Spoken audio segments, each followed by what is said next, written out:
శ్రీ గురుదేవాయ నమః.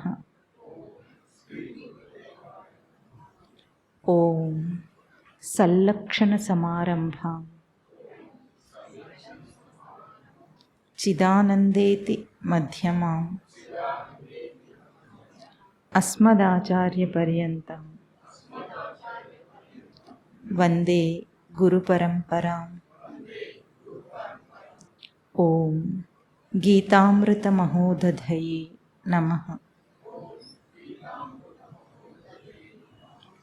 ఓం గీతామృత ఆస్వాద ఆనందాయ నమః.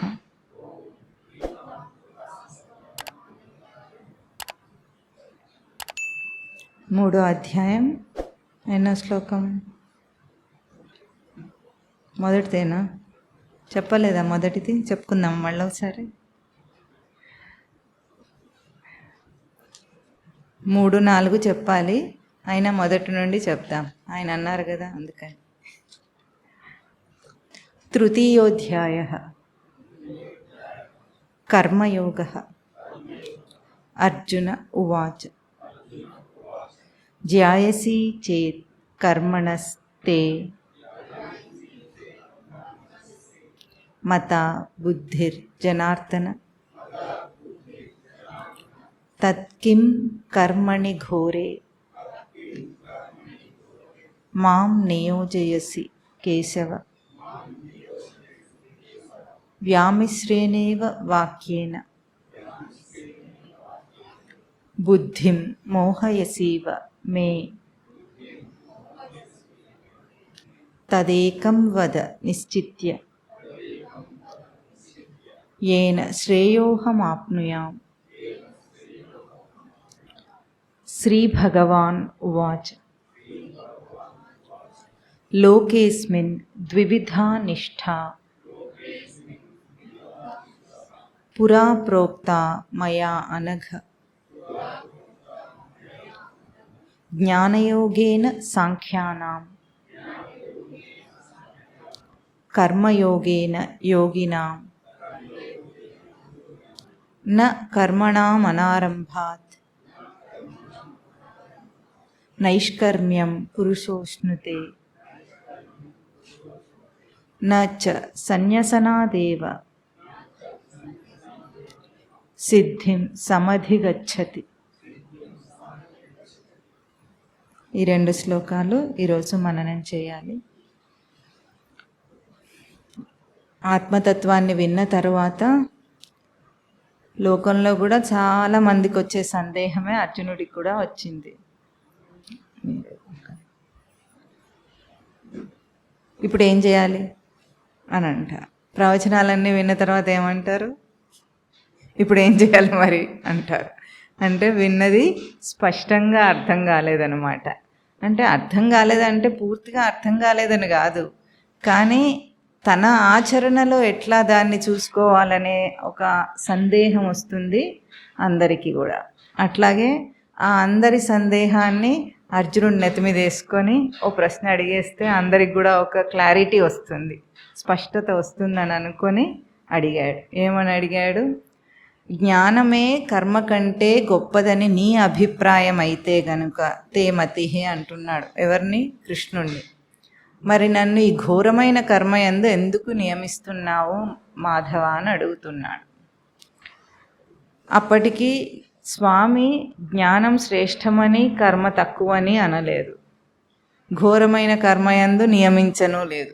2 చేశాడా? ఘోరమైన కర్మ ఏమిటి అక్కడ? చంపాలనుకోవటం. అది ఎప్పుడు వస్తుంది అంటే ఎక్కువగా ఇట్లాంటి సందేహాలు ఎట్లా వస్తాయంటే, ఇప్పుడు మనకు కూడా ఎవరికైనా, మనం కూడా ఇట్లాగే ఎక్కడో ఒక చోట తత్వాన్ని శ్రవణం చేసామనుకుందాం, వాడు చెప్పింది చేయడానికి మనకి ఇష్టం లేనప్పుడు ఇట్లాంటివన్నీ వస్తాయన్నమాట. ఇంకా రెడీగా లేవన్నమాట చేయటానికి. అట్లాంటప్పుడు మన లోపల ఉన్న అభిప్రాయాన్ని సమర్థించుకుంటూ ఆ బోధను అటు తిప్పుతాం. అట్లాగే ఇప్పుడు స్వామి అనకపోయినప్పటికీ జ్ఞానం శ్రేష్టమని స్వామి అన్నట్లుగా అర్జునుడు అనుకొని అది నీ అభిప్రాయం అయితే కనుక అనని కాస్త మర్యాదగా తర్వాత ఏమన్నాడు, తర్వాత కొంచెం సర్దుకొని, కాదు కాదు నువ్వట్లా అనటం లేదు, నాకట్లా అయోమయంగా ఉంది, వ్యామిశ్రేణేవ వాక్యేన బుద్ధిం మోహయసీవ మే తదేకం వద నిశ్చిత్య ఏన శ్రేయోహమాప్నుయాం అంటున్నాడు. వ్యామిశ్రేణేవ ఇవ, ఇవ అంటే వలె అని, అంటే అటు ఇటు రెండు కలిపి చెప్పినట్లుగా అనిపిస్తుంది నాకు, నా బుద్ధిని మోహింపజేస్తున్నావు అంటే ఒక భ్రాంతికి గురి చేస్తున్నావు, ఏది అయోమయ స్థితిలోకి వెళ్ళిపోయాను నేను, ఆ రెండిట్లో ఏది ఆచరిస్తే శ్రేయస్సు, కర్మన జ్ఞానమా, రెండిట్లో ఒకటి నిశ్చయం చేసి చెప్పేస్తే నేను అది చేసుకుంటా, రెండు ఇచ్చి నాకు ఛాయిస్ ఇవ్వకు అంటున్నాడు అర్జునుడు. అదేదో అంటే బాగానే ఉంది, కానీ అట్లా అన్నప్పుడు ఏమవుతుందంటే అడగటం, స్వామిని అడుగుతున్నాడు, నువ్వు ఏది చెప్తే అది చేస్తానంటున్నాడు బుద్ధిమంతుడే అక్కడికి. కానీ ఇట్లా చేసినంతసేపు ఏమవుతుందంటే చేసేవాడి మీద బాధ్యత ఉండదు, ఎవరి మీద ఉంటుంది, చెప్పేవాడి మీద ఉంటుంది.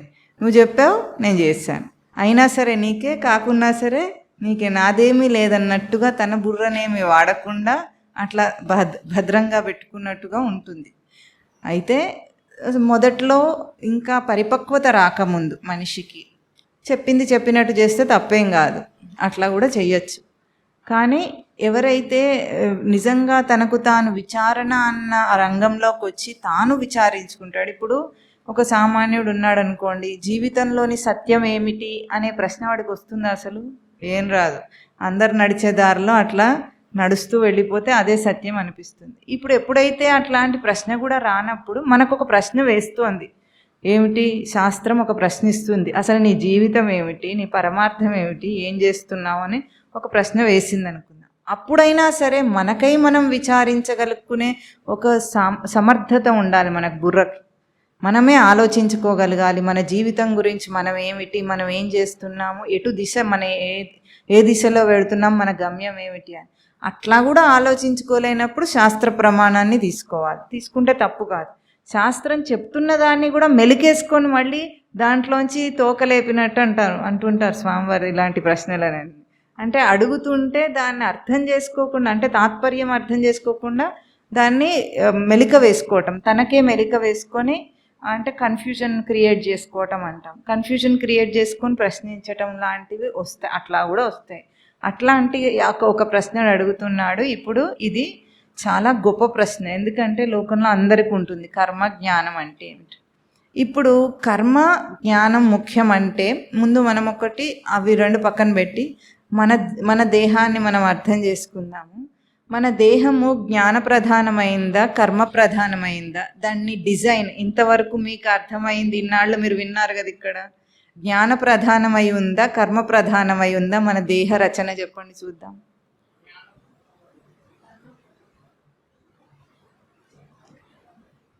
ఒక్క ఓటు జ్ఞాన ప్రధానం అని వచ్చింది, ఇంకొకటి కర్మ ప్రధానం అని వచ్చింది. ఇంకా మిగతా వాళ్ళందరూ మాకు అర్థం కాలేదంటారా?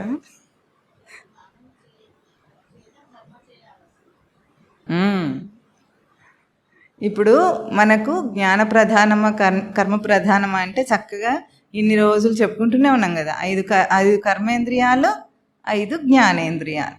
అయితే ఇట్లా విభాగం చేసినందువల్ల జ్ఞానేంద్రియాలు కేవలం జ్ఞానమే ఉంది వాటికి, కర్మేంద్రియాలు కేవలం కర్మనే చేస్తాయి అన్నట్టుగా, అంటే మెకానికల్గా అవేవో యంత్రాలు లాంటివా? కర్మేంద్రియాలు యంత్రాలు లాంటివా? కాదు కదా. అంటే ఉట్టి పని చేసే, ఇప్పుడు యంత్రం అంటే ఏం చేస్తుందంటే దీనికి కర్మ ఉండదు, కానీ దీనికి ఒక పని ఉంటుందా లేదా? ఇప్పుడు మైక్ ఉంది, దానికి కర్మ అనేది ఏమి ఉండదు, కానీ దానికి ఒక పనితనం ఉంది. దేనికైనా ఒక పనితనం ఉంటుంది, ఒక పనిముట్టుకు ఒక పనితనం ఉంటుంది. ఫ్యాన్ ఉంది, దానికి తిరగటం దాని పనితనం. ఈ మైక్ ఉంది, దీన్ని శబ్దాన్ని పెంచటం దీని పనితనం. అట్లా ప్రతి పనిముట్టుకు ఒక పనితనం ఉంటుంది. ఆ పని ఉన్నంత మాత్రాన దానికి కర్మ ఏం లేదు, అంత మాత్రాన దానికి జ్ఞానం లేదు, కర్మ లేదు. అట్లాంటివా మన కర్మేంద్రియాలు? కేవలం యంత్రాల్లాగా చేతులు ఉన్నాయి, పని చేస్తాయంటే చేస్తాయా? చెయ్యవు. పోనీ జ్ఞానేంద్రియాలు ఉన్నాయి, జ్ఞానేంద్రియాలకు కేవలం జ్ఞానం మాత్రమే ఉండి కర్మ లేకుండా ఉందా? లేదు. అంటే ఇప్పుడు మనం జ్ఞానేంద్రియాలు కర్మేంద్రియాలు అని మన దేహంలో 5 విభాగం చేసినా కూడా వాటిలో 2 జ్ఞానం కర్మ సమన్వయంగా ఉన్నాయా లేదా? ఎట్లా ఉన్నాయి? ఒకదాన్ని విడిచి ఇంకోటి ఉండదు.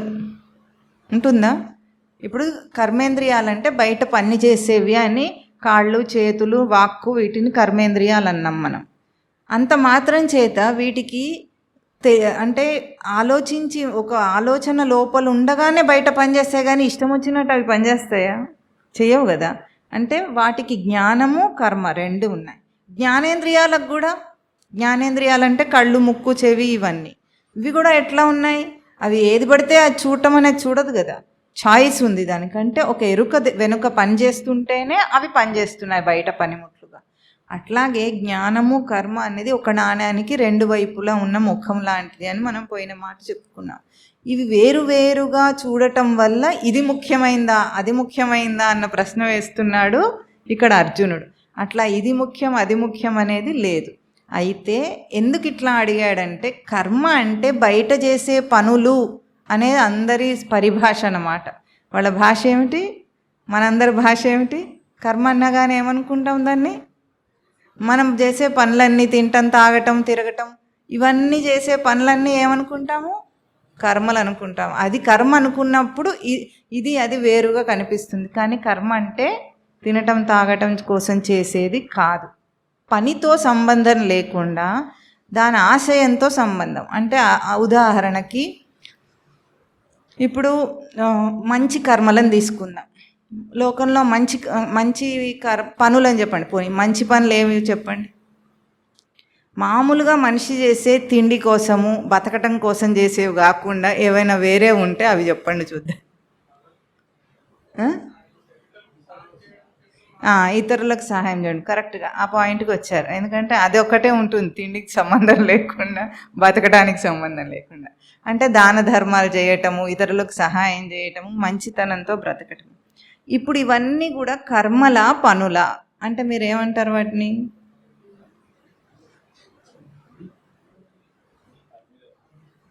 ఇవి కర్మలు అంటున్నారు. తినటం, తాగటం, తిరగటం, ఉద్యోగం సద్యోగం చేసి పిల్లల్ని కంటం పనులు.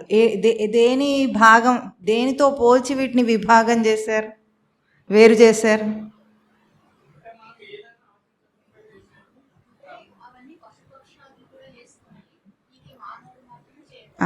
అవన్నీ పశుపక్షాదులు అంటే కేవలం దేహ పోషణార్థమే కదా ఇదంతా. ఆహార, నిద్ర, భయం, మైథునం అని చాలాసార్లు చెప్పుకున్నాం, గుర్తుందా మీకు? ఆహారం అంటే తిండి తిప్పలు, భయం అంటే ప్రాణరక్షణ కోసం చేసే వ్యవస్థ, మైథునం అంటే పిల్లల్ని కనటము, నిద్రపోవటం. ఇవి దేహ సంబంధితమైన విషయాలు, అవునా? ఇప్పుడు మీరన్న మంచి పనులు అయితే ఏవైతే చెప్పారో, దానం, ధర్మం అనేవి, ఇవి దేహ సంబంధిత విషయాలు. అంటే ఇప్పుడు ఒక మనిషికి ఇస్తే, అన్నదానం చేస్తే దేహానికి సంబంధించింది. అయినా దానం అనే గుణం ఏదైతే ఉందో అది దేనికి సంబంధించింది? మనసుకు సంబంధించింది. అంటే తన గుణానికి సంబంధించింది. గుణం వేరు, దేహం ప్రక్రియలు వేరు. అంటే ఈ గుణాలకు సంబంధించిన ఆ లెవెల్కి వెళ్తే అది కర్మ అవుతుంది. అంటే అభౌతికమైనవి. గుణాలంటే అంతే మంచి చెడ్డ అనేది ఏమిటి? గుణాలా కాదా? రంగు లాంటిది కాదు కదా, తెలుపు నలుపులాగా కాదు కదా మంచి చెడ్డ అంటే. ఒక మనిషి మంచివాడు అంటే తెల్లగా ఉన్నవాడు అని అట్లా అర్థం కాదు కదా, అది గుణానికి సంబంధించింది. కనుక మనకు ప్రవృత్తి అనేది ఒకటి ఉంటుంది. ఇప్పుడు లోకంలో జ్ఞానము కర్మకు మధ్యలో ఒక బ్యారియర్ ఉందన్నమాట, మనకు అడ్డుగోడ ఉంది. లేకపోతే మనకు ఇప్పుడు విన్నాము, ఆత్మతత్వం విన్నాము, విన్నది మన ఆచరణలోకి వచ్చేయాలి కదా. రాకుండా ఆపేది ఏమిటి? తెలిసింది వ్యక్తం అవ్వాలి. అది వ్యక్తం కాకుండా ఎందుకు ఉంటుంది? మన ఆచరణలో మనకు రావటం లేదు, పక్కవాడికి కనిపించటం లేదు. ఏం ఆపింది దాన్ని అంటే అక్కడే ఒక ప్రవృత్తి అనే ఒక అంశం ఉందట. సృష్టిలో సృష్టి చేయలేదు అది, కానీ మనకందరికీ కూడా అది సత్యంగా కనిపిస్తుంది. అదే ఇందాక మీరు మామూలు భాషలో మంచి చెడ్డ అన్నారు, కానీ ప్రవృత్తి అంటే త్రిగుణాలతో పోల్చి చెప్తారు. ఆ త్రిగుణాల ప్రసక్తి తీసుకొచ్చుకొని మనం కర్మను అర్థం చేసుకోవాలి. లేకపోతే కర్మ అంటే దేహము చక్కగా సృష్టి రచించింది, దాంట్లో ఉన్న చైతన్యము సృష్టిలోని భాగమే, రెండు చక్కగా ఉండగా మనుషుల్లో ఇన్ని రకాల మనుషులు ఎందుకున్నారు? ఇప్పుడు ఫ్యాన్లు ఉన్నాయి కదా ఈ హాల్లో, ఓ 10 ఫ్యాన్లు ఉన్నాయి. ఫ్యాన్లు అన్నీ ఒకే రకంగా ఉన్నాయా లేవా? అన్నీ అట్లా రచింపబడినాయి, అన్నిట్లో కరెంటు పాస్ అవుతుంది, అన్నీ అట్లాగే పనిచేస్తాయి. మనుషులు అట్లా ఉన్నారేమిటి? అందరి దేహం రచింపబడింది, అందరిలో చైతన్యం ఉంది. అందరు ఒకలాగా పనిచేస్తున్నారా? ఫ్యాన్లు ఎట్లా పనిచేస్తే ఒకలాగానే చేస్తాయి రిపేర్ వచ్చేదాకా, యాజ్ పర్ డిజైన్ పనిచేసినట్టు. మనుషులు అట్లా లేరు. ఆ మనిషికి ఉన్న భేదమే త్రిగుణాత్మక ప్రవృత్తి అంటారు. మనిషి డిజైన్ ఎట్లా ఉందంటే, త్రిగుణాలంటే 3 రకాల గుణాలు ఉంటాయి. సత్వ, రజస్, తమస్. సత్వము, రజస్సు, తమస్సు అనే 3 గుణాలు ఉంటాయి. వీటినే త్రిగుణాత్మక ప్రవృత్తి అంటారు. దీన్ని ప్రవృత్తి అంటారు. అయితే ఎట్లా ఉంటుంది దీని కాంబినేషన్ ఒక్కొక్క మనిషిలో అంటే, 3 గుణాలు అందరికీ ఉంటాయి. ఎవ్వరూ త్రిగుణాలు లేకుండా ఉండరు. సృష్టిలో భాగమైతే త్రిగుణాలు తప్పనిసరిగా ఉంటాయి. అయితే ఒక్కొక్కరిలో ఒక్కొక్కటి డామినేటింగ్గా అంటే ప్రధానంగా, ఇప్పుడు సత్వగుణ ప్రధానమైన మనిషి అంటే వాడి లోపల లౌకిక జ్ఞానం బాగా ఉంటుంది, లౌకిక మంచి బాగా ఉంటుంది. దాని ప్రధానంగా ఎక్కువగా ఉండి అందులో కొద్దిగా రజోగుణం తమోగుణం ఉంటాయి. రజోగుణ ప్రధానమైన మనుషులు ఎట్లా ఉంటారు? దాని తర్వాత మనకు గుణత్రయ విభాగ యోగమే ఒకటి ఉంది దీని తర్వాత. కానీ అందులో మనం చెప్పుకోవాల్సింది రజోగుణం ఎట్లా ఉంటుంది ముందుగా అర్థం చేసుకోవాలంటే, లౌకికమైన ఆశ ప్రేరేపణ ఎక్కువ ఉంటుందండి. బయట ఏదో సాధించాలి, గొప్పతనం ఏదైతే కోరుకుంటాడో, ఏ రకంగానైనా సరే, డబ్బు అయినా సరే, కీర్తి ప్రతిష్టలైనా సరే, గొప్పగా ఉండాలి, నేను చదువుకున్న వాడైనా సరే గొప్ప కోసం చదువుకోవటం అంటే బయట ఏదో సాధిస్తే గొప్ప అనే ప్రేరేపణతో బయట పనిచేస్తుంటాడు ఎప్పుడు. లోకంలో అందరూ సాధించే వాళ్ళందరూ ఏదేది సాధిస్తున్నా వాళ్ళు రజోగుణ ప్రధానంగా ఉన్నారనే అర్థం. ఇక తమో గుణంలో వాడు ఎట్లా ఉంటాడు? వాడికి ఏది ఉండదు, లౌకిక జ్ఞానము ఉండదు, బయట ప్రేరేపణ ఉండదు, ఆధ్యాత్మిక జ్ఞానము ఉండకుండా మొద్దుతనం ఉంటుందన్నమాట.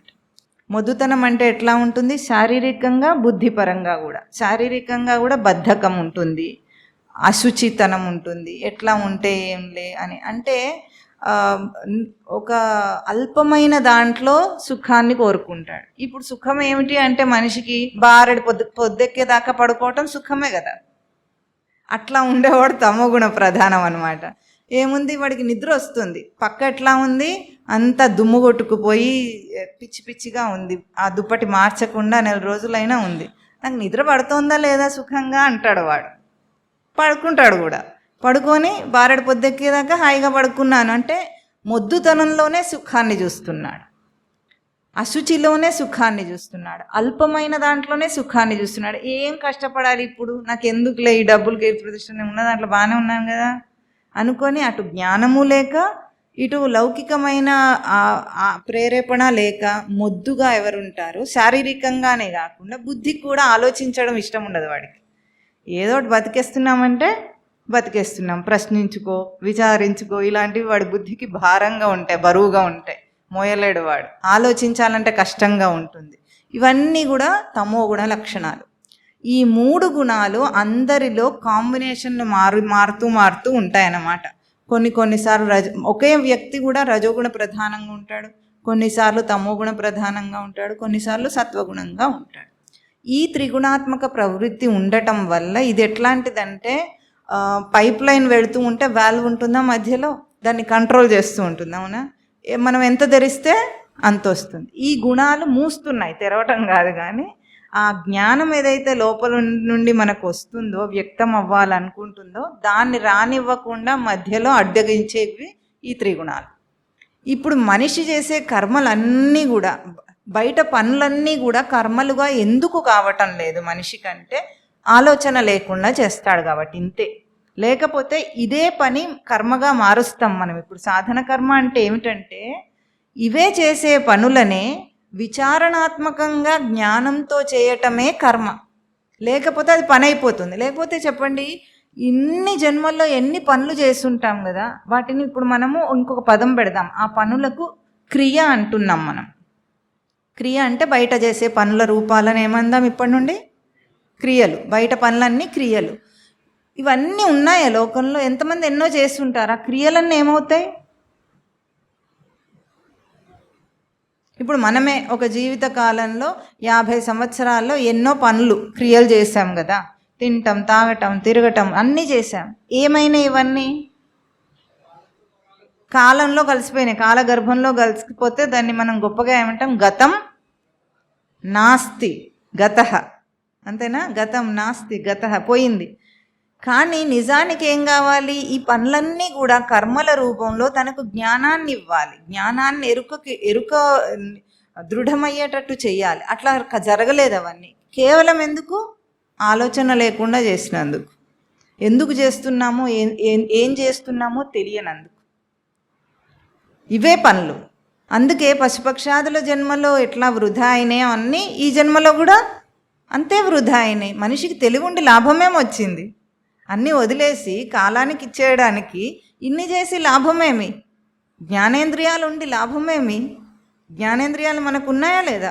అంటే ఒక పశువులకు ఉండే కంటే ఎక్కువ వికసించి మనకున్నాయి ఆ జ్ఞానేంద్రియాలు. లాభమేం జరిగింది? అవి కర్మలు కాలేకపోయినాయి. అక్కడ వస్తుంది అసలు విషయం. మనం పోయినసారి చెప్పుకున్నాం, కర్మకు 2 రూపాలు ఉంటాయి. అవేమిటి అంటే, జ్ఞానాన్ని అవగాహన చేసుకోవటానికైనా మనకు కించిత్ శుద్ధి కావాలి, చిత్తశుద్ధి అంటారు దాన్ని. అంటే బుర్ర కొంచెం స్పష్టంగా ఉండాలి. అయోమయమైన మొద్దు బుర్ర తెచ్చి ఇక్కడ కూర్చోబెడితే అందుతుందా? అందదు. అంటే ఉదాహరణకు మీరు చూడండి, చిన్నపిల్లలకు రైమ్స్ నేర్పించాలనుకోండి, ఏముంది, అవి బట్టి కొట్టడం, వాటి అర్థాలు తెలియవు, కానీ స్పష్టంగా టీచర్ ఎట్లా చెప్తా అట్లా వాళ్ళు చెప్తారు. దాన్ని అనుకరణ అంటాం, ఇమిటేషన్. వాళ్ళు అదే స్టైల్లో చెప్పుకుంటూ వెళ్ళిపోతారు. బుర్ర వాడాల్సిన అవసరం ఉండదు. అక్కడ ఎక్కువ మంది పిల్లలకి ఎంతమందికైనా నేర్పించేయచ్చు మనం. అదే పిహెచ్డి తరగతికి వెళ్ళామనుకోండి, అంతలోపల ఏమైంది, వాడు బుర్ర పెరిగింది, పరిపక్వమైంది, వాడు ఆలోచించి చేస్తుంటాడు. పిహెచ్డి స్టూడెంట్స్ ఎంతమంది ఉంటారు? చాలా తక్కువ మంది ఉంటారు. ఎందుకు అట్లా అంటే ఆ బుర్ర పరిపక్వతలో తేడా. అట్లాగే మనం చేసే పనిలో కూడా ఆలోచించి చేయటం అనే దానికి వచ్చేటప్పటికి చాలామందికి అది భారం అయిపోతుంది. ఏదో నడుస్తుంది కదా జీవితం, బ్రతుకుతున్నాం కదా, ఇప్పుడు ఏమైంది, మనకు సుఖంగా ఉన్నామా అనుకుంటాడు. అంటే లౌకిక కష్టాలు కాదు, ఆధ్యాత్మికమైన కష్టం వాడికి తెలియట్లేదు. లౌకికంగా ఏదో గడవటానికి కష్టం వచ్చినప్పుడే వాడు బాధ ఉందనుకుంటాడు. కానీ ఒక ముక్తి బంధం అనే ఏ అంశంలో జీవుడు బంధింపబడ్డాడో అవన్నీ వాడికి ఆలోచనకే రావు, భారంగా కూడా ఉంటాయి. మనం చెప్పినా కూడా వాడికి ఏమేమో చెప్తున్నారు వీళ్ళు, నాకు సంబంధం లేదని అనుకుంటుంటాడు. అంతేనా? ఇవన్నీ తేడా ఎక్కడొచ్చింది అంటే, ఈ జ్ఞానం అనే ఒక అంశాన్ని ప్రయోగంలోకి తీసుకురావటం లేదు కాబట్టి. కనుక కర్మ అనేది సాధన కర్మ, ముందు జరగాల్సిన కర్మ. అంటే క్రియాకలాపాలు మనం చేసేవి ఏవైతే బయట పనులు ఉంటాయో వాటన్నిటినీ కూడా విచారణతో చెయ్యి.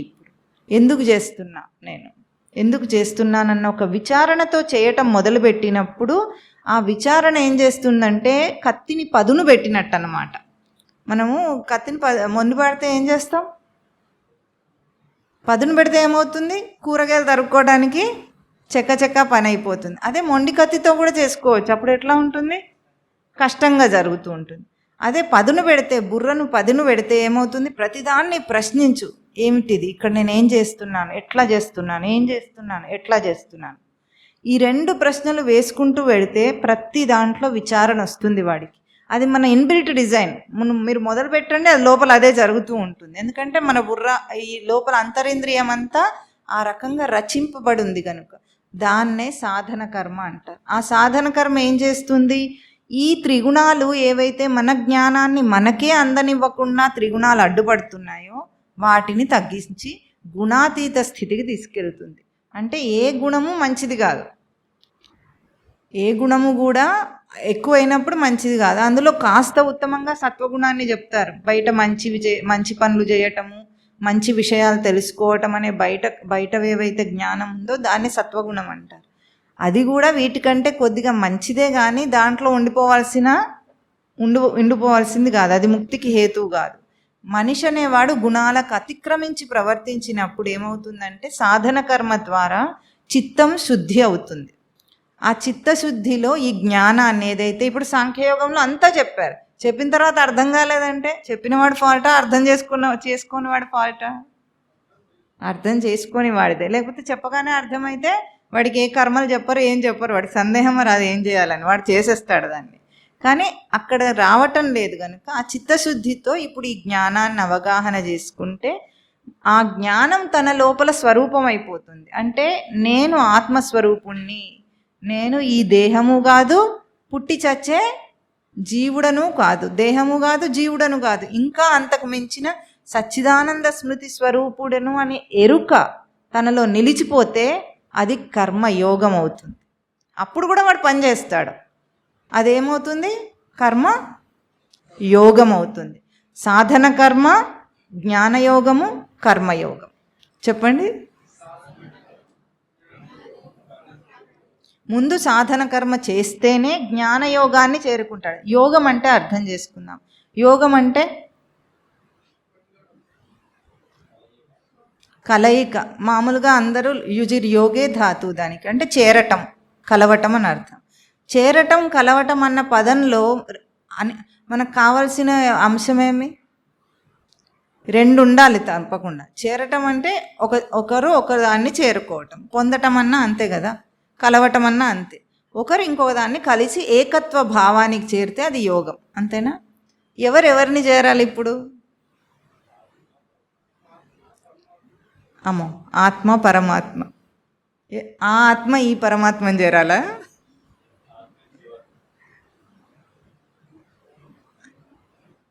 జీవాత్మ పరమాత్మని చేరాలి. ఆ జీవాత్మ ఈ పరమాత్మని చేరాలా? ఎక్కడున్నారు వీళ్ళిద్దరూ? అంతే. అంటే ఇప్పుడు మనలోనే ఈ సంభాషణ జరుగుతుంది. ఇదంతా ఏమిటి? భగవద్గీత అంతా ఏమిటి? శ్రీకృష్ణార్జున సంవాదం. సంవాదం అంటే ఇద్దరు మాట్లాడుకుంటున్నారు. ఎక్కడున్నారు వాళ్ళిద్దరు? ఒకే రథంలో ఉన్నారు. ప్రథమాధ్యాయంలో వచ్చిందా? తత శ్వేతైర్హయైర్యుక్తే మహతి స్యందనే స్థితౌ మాధవ పాండవశ్చైవ దివ్యౌ శంఖౌ ప్రదత్మథు. ఇద్దరు ఒకే రథంలో ఉన్నారు. ఈ రథంలోనే జీవాత్మ ఉన్నాడు, ఈ రథంలోనే పరమాత్మ ఉన్నాడు. మనం ఇప్పుడు జీవాత్మలుగా మనం అనుకుంటున్నాం మనను మనం. ఇప్పుడు ఏం కావాలి? జీవాత్మ పరమాత్మ ఒకటే అయిపోయి ఉండాల్సింది ఒకటే అవుతుంది. అప్పుడు ఆత్మ అంటారు దాన్ని. పరం అనేది మనం ఎందుకు పెట్టుకుంటామంటే జీవ అని ఒకటి పెట్టాం కాబట్టి పరమ అని ఇంకోటి పెట్టాం. రెండు కలిసిపోతే ఆత్మ అవుతుంది. ఆత్మ అన్న సచ్చిదానంద స్మృతి అన్న అన్నీ ఒకటిగానే అయిపోతాయి అప్పుడు. కనుక యోగం అంటే ఆ స్థితికి చేరాలి. ఎట్లా? కర్మ చేత, జ్ఞానం చేత. ఏదైనా సరే అది యోగం అవ్వాలి. యోగం అయితేనే అది పూర్ణమైనట్టు, కాకపోతే కానట్టు. కనుక దానికి ముందు మనకు ప్రిస్క్రిప్షన్ ఏమిటి అంటే, ఇప్పుడు స్వామి ఇవాళ చెప్తున్నారు. ఈ కన్ఫ్యూజన్ గురించి అడిగిన అర్జునుడికి స్వామి చెప్పే సమాధానం ఏమిటంటే, లోకేస్మిన్ ద్వివిధా నిష్ఠ పురా ప్రోక్త మయా అనఘ జ్ఞానయోగేన సాంఖ్యానాం కర్మయోగేన యోగినాం అని చెప్తున్నాడు. హే అనఘ అంటున్నాడు అర్జునుడిని. అనఘ అని పిలుస్తున్నాడు. అనఘ అంటే అఘము అంటే పాపము, అనఘ అంటే పాపము లేనివాడా, పాపరహితుడా అని అంటున్నాడు. ఈ బోధ వినాలంటే ముందు పాపరహితుడై ఉండాలి. అంటే అర్జునుడు ఎంత కన్ఫ్యూజన్లో ఉన్నా చాలా శుద్ధమైన చిత్తం కలిగిన ఒక సాధకుడు, ఉత్తమ సాధకుడు. కనుకనే భగవద్గీతను స్వామి చెప్తుంటాడు చాలాసార్లు. ఇలాంటి అనఘ, గుడాకేశ అని, సఖ అని ఇటువంటి సంబోధనలు చేస్తుంటాడు స్వామి. అర్జునుడి యొక్క స్థితి అంత నిర్మలమైనదన్నమాట. నిర్మలమైన చిత్తం ఉంటేనే ఏదైనా చెప్పింది అర్థమవుతుంది. కాకపోతే ఇప్పుడు కన్ఫ్యూజన్ ఎక్కడొచ్చింది? ఆచరణలో వచ్చింది, కానీ అర్థం కాక పూర్తిగా కాదు. ఇప్పుడు మీకు అందరికి అర్థమైందా కాలేదా సాంఖ్యయోగం? అర్థమైంది. కాకపోవడానికి మనకు బుర్రలేదా ఏమిటి? ఉంది కదా, ఉన్నప్పుడు అర్థం అవుతుంది. ఎంత అర్థమైంది అంటే బుర్రకు అర్థమైంది, దాన్ని వ్యక్తం చేసుకోవటానికి అర్థం కావటం లేదు. మళ్ళీ అది దాన్ని కర్మలో వ్యక్తం చేయటానికి స్పష్టత లేదు అనుకుందాం. అయితే స్వామి ఏమంటున్నాడు? అస్మిన్ లోకే, లోకేస్మిన్ అంటే అస్మిన్ లోకే, ఈ లోకమునందు ద్వివిధా నిష్ఠ, రెండు రకములైన నిష్ఠలు పురా మయా ప్రోక్తాహ, పూర్వము నా చేత చెప్పబడినవి అంటున్నాడు. ఆ రెండు రకాల నిష్ఠలేమిటి అంటే, జ్ఞానయోగేన సాంఖ్యానాం, సాంఖ్యులు అనబడే వారికి జ్ఞానయోగం చేత, ఇంకొకటి కర్మయోగేన యోగినాం, యోగులు అనేబడే వారికి కర్మయోగం చేత రెండు నిష్ఠలు నా చేత ఇదివరకే చెప్పాను అంటున్నాడు. ఎప్పుడు చెప్పాడు? ఎప్పుడు చెప్పాడు స్వామి? సాంఖ్యయోగంలో ఎక్కడన్నా చెప్పాడా? వెతుకోవాలి. పురా ప్రోక్త అంటున్నాడు, మరి ముందే చెప్పాను అంటున్నాడు. చెప్పాడా? ఇదివరకు ఏ ఏ శాస్త్రాల్లో చెప్పబడిందో అన్ని నేనే చెప్పాను అంటున్నాడు స్వామి. ఎందుకంటే చెప్పేది ఒకే స్వరూపం. జ్ఞానం మాట్లాడుతుంది, జ్ఞానమే చెప్తుంది. ఇక్కడ భగవద్గీతలో శ్రీ భగవాను వాచ అని వస్తుంది. ఉపనిషత్తుల్లో ఇంకెవరో ఋషులు మాట్లాడతారు. ఎక్కడ బోధ జరిగినా అది నేనే అని ఇక్కడ క్లెయిమ్ చేస్తున్నారు స్వామి. అంటే ఆ సచ్చిదానంద స్మృతి స్వరూపమైన ఎరుక జ్ఞానమే బోధ చేస్తుంది. అందుకే గురువు అంటే ఒక వ్యక్తి రూపం కాదు, ఒక పేరు కాదు, ఒక మనిషి కాదు. బోధ గురువు. ఎక్కడ బోధ జరిగిందో అక్కడ గురువు ఉన్నాడని అర్థం. గురువు ముఖతః అది బోధ వస్తుంది. ఈ వ్యక్తి ఆ వ్యక్తి ఆయన ఈయన అన్నది అక్కడ లేదు. కనుక అట్లా పురా మయా ప్రోక్త, నా చేత ఇదివరకే చెప్పబడింది అన్నారు. సాంఖ్యయోగంలో మనకు ఒక శ్లోకం చెప్పారు స్వామి. ఏషాతే అభిహిత సాంఖ్యే బుద్ధి యోగే త్విమాం శృణు బుద్ధ్యాయుక్తో యయా పార్థ కర్మబంధం ప్రహాస్యసి. ఇంతవరకు నీకు సాంఖ్యమును చెప్పాను, ఇప్పుడు యోగమును చెప్తాను విను అన్నారు. ఏది ఆచరిస్తే కర్మబంధం ప్రహాస్యసి అని చెప్పారు. ఏది ఆచరిస్తే కర్మబంధం నుండి విడుబడతావో ఆ కర్మని ఇప్పుడు చెప్తాను అని 39వ శ్లోకంలో స్వామి చెప్పారు. ఇప్పుడు అక్కడ ఒక విషయం ఆ శ్లోకంలో గుర్తించాలి. కర్మబంధం ప్రహాస్యసి అంటున్నారు. అంటే కర్మబంధం నుండి విడుబడతాడు అని అంటున్నారు. ఇక్కడ ఏ జ్ఞానం చేత సాంఖ్యమును చెప్పాను దానికి యోగమును చెప్తున్నాను అంటున్నారు. అంటే కర్మకు ప్రధానమైంది జ్ఞానమని, మళ్ళీ కర్మ ఆచరణలో బంధం వస్తుందని, బంధము నుండి మనం ముక్తులం అవ్వాలని 3 సూచనలు ఉన్నాయి ఆ శ్లోకంలో. అంటే కర్మ ఆచరణ వల్ల మనకేమొస్తుంది? బంధం వస్తుంది. బంధం నుండి బయటపడాలి. ఎటువంటి కర్మను ఆచరిస్తే బంధము నుండి బయటపడతావో అటువంటి కర్మను నేను బోధిస్తాను అన్నారు. అంటే ఇక్కడ కర్మను ఆచరించుట చేత ముక్తి వస్తుంది, బంధము వస్తుంది. ఎట్లా చేస్తావో నీ ఇష్టం. కర్మాచరణ చేత బంధము వచ్చే అవకాశం ఉంది, ముక్తి వచ్చే అవకాశం ఉంది. తాళం చెవితో తాళం ముయ్యొచ్చు, తాళం తెరవచ్చు. అంతేనా? చెవి మారిందా, ఇటు తిప్పితే మూసుకుంటుంది, అటు తిప్పితే తెరుచుకుంటుంది. నువ్వు ఎటు తిప్పుతావో నీ ఇష్టం. అట్లాగే ఇక్కడ కర్మయే బంధానికైనా ముక్తికైనా రెండింటికి. కనుక ఎట్లా చెప్తున్నారు స్వామి అంటే జ్ఞానయోగేన సాంఖ్యానాం, సాంఖ్యులు అంటున్నారు. సాంఖ్యం అంటే ఏమిటి? ఆత్మానాత్మ విచారణ చేసే జ్ఞానులది సాంఖ్యయోగం, జ్ఞానయోగం అంటారు. వాళ్ళని సాంఖ్యులు అంటారు. అంటే ఎట్లా ఉంటుందంటే చెప్పినంత మాత్రం చేతనే వాళ్ళలో వాళ్ళే విచారణ చేసుకోగలుగుతారు. తత్వాన్ని విచారణ చేసుకునే జ్ఞానయోగ సాధన అని ఒకటి ఉంటుంది. కర్మయోగేన యోగినాం, రెండో నిష్ఠ ఏమిటి? నిష్ఠలు అంటున్నారు వీటిని. కర్మయోగం చేత. కర్మయోగం అంటే ఏమిటంటే శాస్త్రం ఏది చెప్తుందో నేను అట్లాగే ఆచరించి ఆచరణ చేత అప్పుడు తెలుసుకుంటాను అంటున్నాడు. అంటే బయట తను కర్మను ఆచరించి కర్మ చేత జ్ఞానాన్ని పొందుతాడు. ఇప్పుడు జ్ఞానం ఎట్లా ఉంటుంది? కర్మలో చూసుకోవాల్సిన అవసరం లేదు వాళ్ళకి. తనలో తానే విచారణాత్మకంగా తెలుసుకోగలిగింది జ్ఞానయోగ పద్ధతి. ఈ రెండు రకాలైన నిష్ఠలు లోకంలో ఉన్నాయని చెప్తున్నారు. ఇప్పుడు ఉదాహరణకు ఒక మట్టితో కుండ చేస్తున్నాడు ఒక వ్యక్తి. ఇది ఒక పని, అంతేనా? జీవన గడపటానికి కుమ్మరివాడికి అదే కదా జీవన భృతి, బ్రతకటానికి కావాల్సిన ఒక వాడి వ్యాపకం అందాం. దాన్ని ఏం చేస్తున్నాడు? మట్టితో కుండలు చేస్తున్నాడు వాడు. ఇప్పుడు మట్టితో కుండ చేయటానికి, కుండ చాలా బాగా చేయటానికి 2 కారణాలు ఉంటాయి. ఒకటి చేసేవాడు, వాడి నైపుణ్యత, స్కిల్. రెండోది మట్టి యొక్క క్వాలిటీ, ఉపాదాన కారణం ఉంటుందా లేదా? మట్టి ఎట్లా ఉందో దాన్ని బట్టి వస్తుంది. ఒక్కొక్కసారి ఎంత బాగా చేసినా కూడా మట్టి మెదపకపోతే అది రాదు. వాడికి ఎంత స్కిల్ అయినా ఉండనివ్వండి, నైపుణ్యమైనా ఉండనివ్వండి, అది రాదు. ఉపాదాన కారణం మీద కూడా ఆధారపడి ఉంటుంది. ఇప్పుడు దాన్ని మలిచే వీడి బుద్ధి, అంటే ఎట్లా తయారు చేయాలో ఆ నైపుణ్యతతో చేస్తున్నాడు. ఇప్పుడు చెప్పండి, ఏ ఒక్క బయట పనుల్లోనైనా పర్ఫెక్షన్ వచ్చింది మనిషి కంటే మామూలుగా వచ్చేస్తుందా? పని అందరు చేస్తారు, పర్ఫెక్షన్ అంటాం కదా మనము. ఎప్పుడు వస్తుంది అది? ప్రాక్టీస్ వల్ల వస్తుంది. ప్రాక్టీస్ వల్ల పర్ఫెక్షన్ ఏ రకంగా వస్తుంది? ఎందుకు వస్తుంది?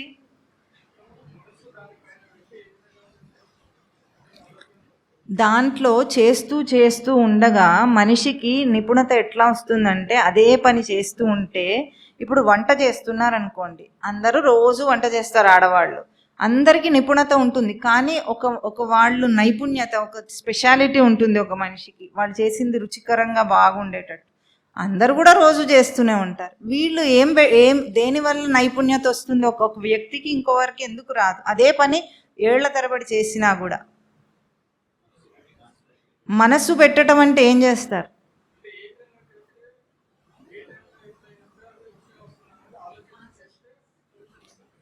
సరే, అది సామాన్య భాషలో ఆ పనికి ఆలోచించి చేస్తే అన్నమాట అన్నారు. సరే, అక్కడికి అంతానే అర్థం చేసుకుందాం మనం.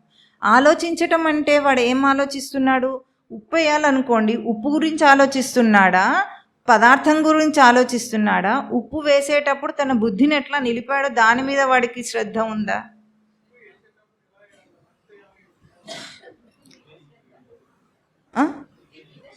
బుద్ధిని నిలపకపోతే దాని మీద ఆలోచించలేడు మనిషి.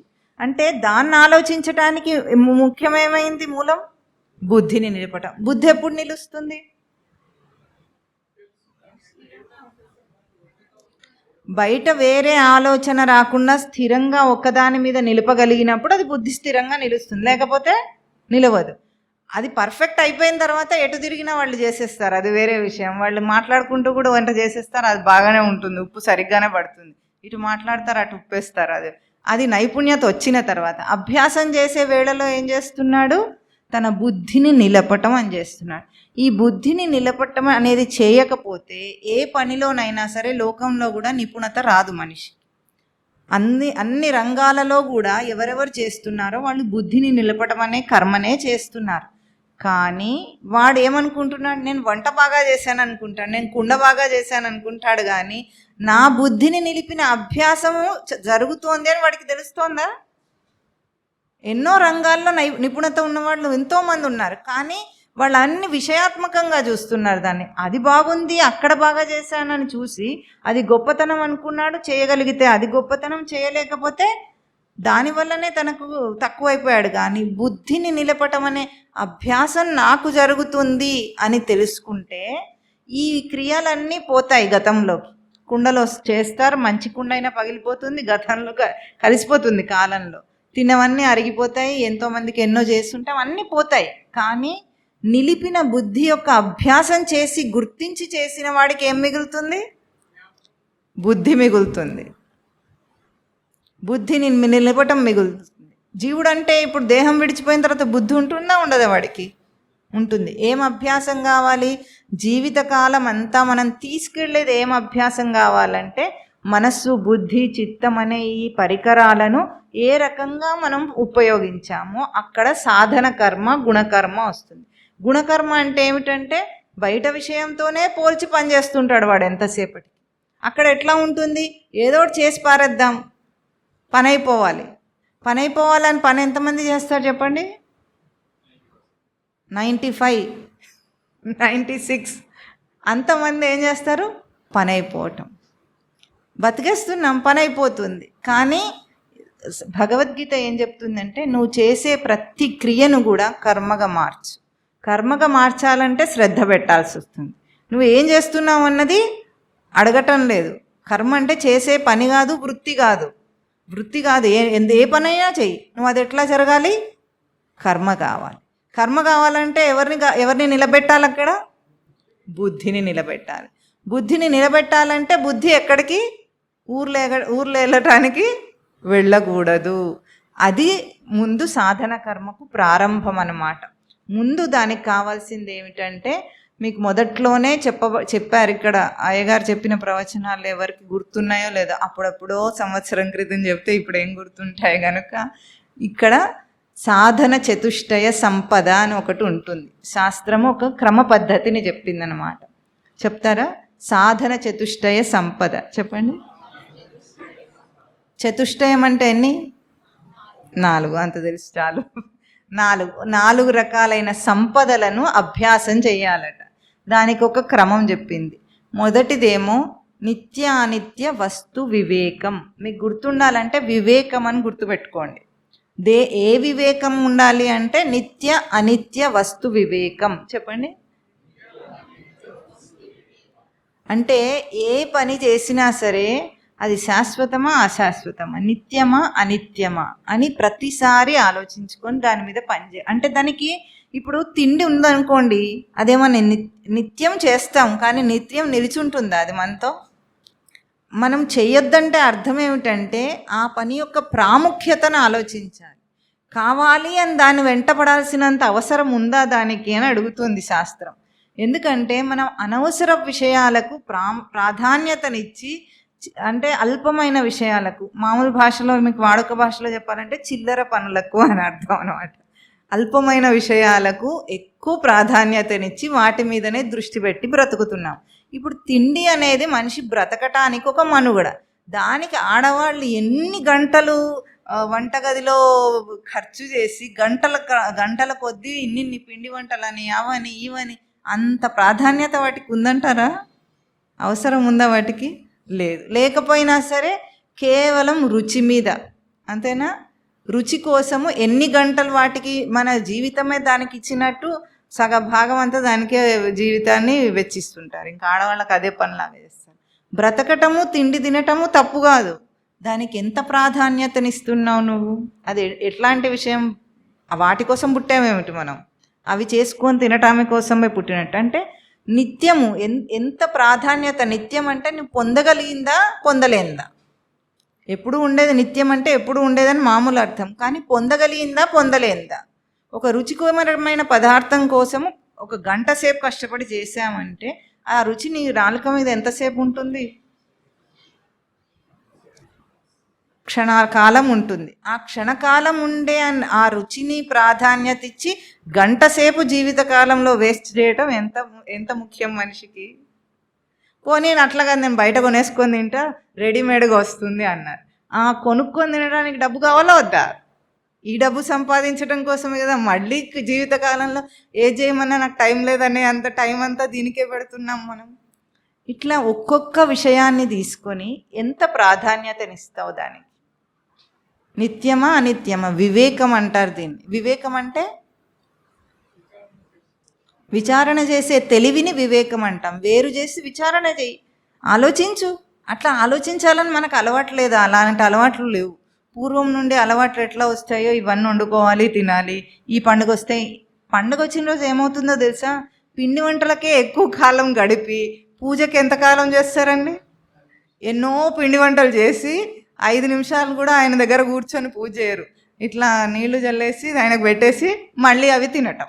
ముందేమో తయారు చేయటం, తర్వాత దేవుడి పేరు చెప్పి ఆ తర్వాత ఏం చేస్తారు? తినటం చేస్తారు. అవి అరిగించుకోవాలి, తినాలి. ఇది ఆ పండగ అంటే. ఒక్కొక్క పండుగకి ఎన్ని కల్పించుకున్నారు మనుషులు. ఇవన్నీ పద్ధతులు, ఆచారాలు, కాదనద్దు.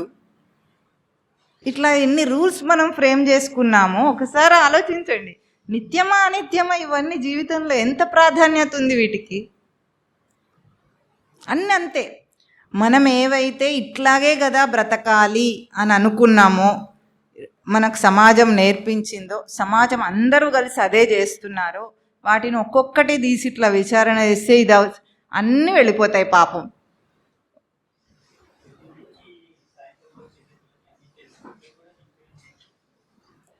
నిత్యం అంటే ఇప్పుడు డబ్బు సంపాదించాలి, 8 గంటల వర్కింగ్ అవర్స్ ఉన్నాయి, ఆ 8 గంటలు పని చేస్తాం. సరే, ఆ 8 గంటల తరువాత దృష్టి ఆ సంపాదన మీదనే ఉందా, మళ్ళీ తన సాధన మీద ఉందా?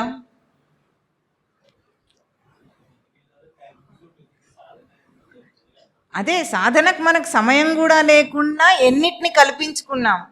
ఇప్పుడు మీకు ఏదైనా చేయాలంటే ఎవరికి, మీకే కాదు లోకంలో ఎవరికి చెప్పినా వాడికి ఏమంటాడు? ఒకే మహామంత్రం ఏమిటి? టైం లేదు. 24 గంటలు వీడికి టైం ఉండటం లేదు. ఎందుకు లేదు? అంత ఇంపార్టెంట్ విషయాలన్నీ ఏం చేస్తున్నావు నువ్వు?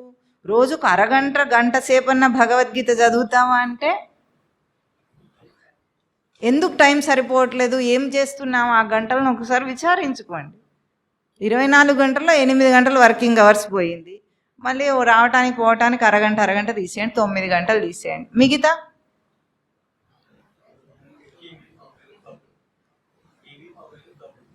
టీవీ, మొబైలు, కబుర్లు ఇవన్నీ చాలా అవసరమైన విషయాలా? మనం ఎందుకు చేస్తున్నాం ఆ పనిని? వదిలేసేవే కదా, అన్నీ పోయేవే. మరి నాకేమొచ్చింది, నా బుర్ర ఉండి లాభమేమి? జ్ఞానేంద్రియాలు అని పెద్ద గొప్పగా నేను చెప్పుకొని మనిషినైనా లాభమేమి నా జీవితం? అంటే ఇక్కడ చెప్పబడేది ఏమిటంటే ఉన్నతమైన విషయాలకు ప్రాధాన్యత ఇవ్వటం నేర్చుకోవాలి. గొప్పగా బ్రతకాలన్నావు కదా, మరి గొప్పగా బ్రతకాలంటే ఇంత అల్పమైన విషయాల కోసం ఇంత సమయాన్ని వెచ్చించకుండా ఉన్నతమైన విషయాలను ఆర్జించాలి, జ్ఞానాన్ని సంపాదించాలి మనిషి. ఆ జ్ఞానాన్ని సంపాదించడం కోసం ఈ సాధన కోసం ఏం చేస్తున్నాం? వివేకం ఉంది నాకు. వివేకం అంటే ఏది అవసరమో ఏది అవసరం లేదో తెలుసుకోగల ఆ తెలివి ఉంది కదా. ఆ తెలివి ఉండి ఎందుకు వాడటం లేదు? అందరు ఏది చేస్తే నేను ఎందుకు అది చేస్తున్నాను? గొర్రెదాటు జీవితం ఎందుకు? ప్రశ్నించగలిగే తెలివి ఉన్నవాడు, ధైర్యం ఉన్నవాడు ఎదుగుతాడు. లేకపోతే అందరు చచ్చిపోయినట్టు వాడు కూడా చచ్చిపోతాడు. అందరు కలిసి చచ్చిపోతారేమిటి? ఎవరు చావు? స్వామివారు ఒక సూత్రం చెప్తారు, ఎవరు తిండి వాళ్ళే తినాలి, ఎవరు చావు ఎంత నా అనుకుని పక్కకే ఉన్నా ఎవరు తిండి వాడే తింటాడు. ఎవడు తిన్నది వాడికే శక్తి వస్తుంది. ఎవరు చావు వాడే చేస్తాడు. మిగతా అన్నిట్లో భ్రాంతి ఉంటుంది, ఇందులో అయితే భ్రాంతి లేదు కదా, మనకు తెలిసిన సత్యమే. కనుక ఎవ్వరు వాళ్ళు జీవితాల్లో ఏం చేస్తున్నారనేది చాలా ముఖ్యం. ఎందుకంటే ఎంత విన్నా ఎంత చెప్పినా ఇప్పుడు ఈ గంట కాకి ఇంకో గంట కూర్చోబెడితే ఎంతమంది కూర్చుంటారు? చాలా బాగా తెలుసు, ఒక్కడు కూడా ఉండడు ఇక్కడ. అంతేనా? అంటే మనకు ఎంత ప్రాధాన్యత ఉందో అర్థమైపోతుంది కదా. ఇది ముఖ్యమా కాదా అంటే మాట వరుసకైతే అవును అవసరమే, ఇది కావాలి, ఎప్పటికైనా వినాలి. కానీ దానికి మనం ఎంత విలువనిచ్చాం? అనిత్యమైన విషయాలకి విలువనిచ్చి అనిత్యమైన విషయాల్లో సుఖాన్ని చూసి నిత్యమైన దానికి విలువనివ్వకుండా నిత్య సుఖాన్ని ఆశించకుండా నిత్య సుఖం కోసం ప్రయత్నం చేయకుండా బ్రతికి నాకు సుఖం లేదు జీవితంలో అంటాడు వీడు. ఎవరు చేశారు అది? ఎవరైనా బలవంత పెట్టి రుద్దారా నీకు? రుద్దలేదు. స్వేచ్ఛ అందరికీ ఉంది. ఆ స్వేచ్ఛ, ఆ స్వతంత్రం కావాలి మనిషికి. స్వేచ్ఛ స్వతంత్రాలు అంటే నా ఇష్టం వచ్చిన బట్టలు వేసుకుంటా, నా ఇష్టం వచ్చిన తిండి తింటా, నా ఇష్టం వచ్చినట్టు తిరుగుతాను, ఇది స్వేచ్ఛ కాదు. ఏది స్వేచ్ఛ? ఈ సమాజం కట్టుబాట్లు నిర్మించిన దాంట్లోంచి బయటికి వెళ్ళి బుద్ధి వికాసం వచ్చేటట్టుగా మనిషి పనిచేయగలిగితే అది స్వేచ్ఛ, అది స్వతంత్రం, అది స్వధర్మం కూడా. తర్వాత స్వధర్మం అన్న పదం కూడా వస్తుంది భగవద్గీతలో. ఎందుకంటే స్వధర్మం అంటే నేను ఇట్లాగే పుట్టాను, ఇట్లాగే చచ్చిపోతాను, నాకు ఇవన్నీ చెప్పారు, ఇదే ఆచరించడం నా ధర్మం అనుకుంటాడు. అది స్వధర్మం కాదు. స్వధర్మానికి నిర్వచనమే తప్పు చెప్తాడు. కనుక నిత్య అనిత్య వస్తు వివేకం ముందు ఉండాలట సాధనలో. అప్పుడు నిజంగా ఏదైతే ఈ వివేకముతో విచారణ చేస్తాడో వాడు ఏం కష్టపడకుండానే అవసరం లేని విషయాలను వదిలేస్తుంటాడు. మనం ఎందుకు వదిలేయట్లేదంటే మనం ఎప్పుడు ఆలోచించటం లేదు కాబట్టి. వదిలేయలేక కాదు, ఆలోచించనందువల్ల. ఒకసారి విచారణ మొదలైందనుకోండి, లోపల విచారణ బటన్ ఆన్లో ఉందనుకోండి, మీరు ఏ పని చేస్తున్నా ఈ విచారణ వస్తుంది. వచ్చినప్పుడు దీనికి అవసరం లేదు, అప్పుడు మీకే తెలుస్తుంది టైం ఎంత వస్తుందో జీవితంలో. ఎందుకంటే ఈ 8 గంటలు 9 గంటలు ఏదైతే చెప్పామో ఇది కూడా సాధన అయిపోతుంది చివరికి. ముందు విచారణ ఖాళీ సమయంలోనే తీసుకోండి. సాధన ఎట్లా మొదలు పెట్టాలి? ఖాళీ సమయంలోనే విచారణ చేయటం మొదలు పెట్టాలి. అలవాట్లేదు కనుక దానికో స్పెషల్ క్లాస్ లాగా. తర్వాత ఏమవుతుంది? జీవితం అంతా సాధన అయిపోతుంది. వాడు ఏది చేసినా సాధన కర్మనే, కర్మయోగమే అవుతుంది చివరికి. ఆ స్థితికి వెళ్ళేటట్టుగా మన జీవితాన్ని మార్చుకోవాలి. మీకు ఒక్కటి ఏమిటంటే కొంత మీరు మొదలుపెట్టిన తర్వాత అది లోపల నుండి ఆటోమేటిక్గా వచ్చినప్పుడు మీకు అసలు దాన్ని చేస్తున్న ఫీలింగ్ కూడా ఉండదు. కానీ మొదట్లో ఎట్లా ఉంటుంది? బండి నడిపించాలంటే ఏ గేర్లో ఉండాలి? ఫస్ట్ గేర్లో ఉండాలి. ఫస్ట్ గేర్ని ఏమంటారు? లోడ్ బేరింగ్ గేర్ అంటారు. అంటే ఇనిషియల్గా మూమెంట్ రావాలంటే దానికి లోడ్ బేర్ చేయాలి. దాని తర్వాత స్పీడ్ పెరిగిన కొద్దీ 5th గేర్లోకి వెళ్ళిపోయినా కూడా రైమని వెళ్ళిపోతుంటుంది బండి. అప్పుడు పెట్రోల్ ఏం ఖర్చు అవ్వదు, ఫస్ట్ గేర్లోనే ఎక్కువ పెట్రోల్ ఖర్చు అవుతుంది. అంతేనా? అట్లాగే మన దృష్టి నిలపటం, కష్టపడి సాధన మొదలు పెట్టడం అనేది మొదటి స్థితిలోనే ఉంటుంది. ఆ తర్వాత జీవితంలో అది అంతర్భాగం అయిపోతుంది, జీవితమే సాధన అవుతుంది. కనుక నిత్య అనిత్య వస్తు వివేకం అనేది ముందు ఉండాలి మనిషికి. ఏది కోరుతున్నావు, కావాలని దేన్ని అంటున్నావో, దాని మీద ఎంత ప్రయాస పెడుతున్నావో అది ఎంత ఎంత ముఖ్యమైంది. నిత్యమా అనిత్యమా అనండి, అయిపోయింది. అవన్నీ జీవితంలోంచి అవే పోతాయి, మనం ఏం చెయ్యము, అన్నీ అవే పక్కకి వెళ్ళిపోతాయి. ఇంటి దొంగ ఎట్లా ఉంటాడంట అంటే ఎంతసేపు రాజాలాగా తిరుగుతుంటాడు వాడు. ఎంత దాకా మనకు అనుమానం రానంత వరకు. వాడి మీద మనకు అనుమానం వచ్చిందని వాడికి తెలిస్తే మనం ఏమనకుండానే వాడి ఇంట్లోంచి వెళ్ళిపోతాడు, అంతేనా? అట్లాగే మనకు త్రిగుణాత్మక ప్రవృత్తి అనేది దొంగ. ఈ తమోగుణం ఈ సాధనకు నిత్యానిత్య వస్తు వివేక చేయటానికి కూడా తమోగుణ ప్రధానంగా ఉన్నవాడు చేయలేడు, కష్టంగా ఉంటుందబ్బా. ఇప్పుడున్న జీవితం బాగానే ఉండగా ఇవేంటి నిత్యమా నిత్యమా ఇదంతా సోదెందుకు, నాకు బాగానే ఉందా లేదా? ఇంటికి వెళ్ళేటప్పటికి చగాక కాఫీ ఇస్తున్నారు, టిఫిన్ పెడుతున్నారు, మళ్ళీ రాత్రికి ఏదో ఒకటి చేసి పెడుతున్నారు, కాసేపు చక్కగా టీవీ చూసుకుంటున్నాను, పిల్లలు వాళ్ళు చదువుకుంటున్నారు, ఇవన్నీ నార్మల్. అప్పుడు బాగానే ఉన్నాయి కదా, ఎందుకు ఇప్పుడు అనవసరంగా నిత్య వస్తు వివేకము అని అంటాడు వాడు. ఎందుకు?